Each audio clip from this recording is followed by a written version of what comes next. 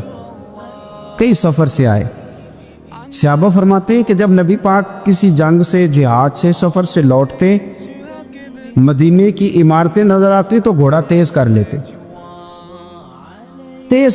اپنے اندر نا یہ ذوق پیدا کریں، یہ پیار پیدا کریں۔ آپ یقین کریں کوئی ٹھنڈے ٹھنڈے مسلمان، وہ کوئی کیفیت نہیں، صبح سے شام تک میں دوستوں سے کہا کرتا ہوں الحمدللہ کبھی ایک آیت پڑھ لینا قرآن پاک کی ترجمہ و تفسیر کے ساتھ تو سارا دن وہ گھومتی رہتی ہے دماغ میں، رات کو اس کا ذائقہ رہتا ہے روح میں۔ تو جب میں اور آپ سارا دن پڑھیں، سیاست کریں، سیاست سنائیں، کہانیاں کریں، غیبتیں، پھر دماغ میں الٹے سیدھے خیالات ہی آنے ہیں۔ تو اگر صبح اٹھتے ہی سب سے پہلے مدینے والے کی ایک نعت سنی جائے اور شام کو سوتے وقت بھی ایک نعت سنی جائے، ایک نعت نعمتیں بانٹتا جس سمت وہ ذیشان گیا، اس طرف منشی رحمت کا قلم دان گیا، تجھے جانا تجھے مانا نہ رکھا غیر سے کام، للہ الحمد میں دنیا سے مسلمان گیا۔ تو اگر یہ ذوق بنا لیا جائے تو انشاءاللہ رات کو بھی آپ کو نا مدینہ ہی نظر آئے گا۔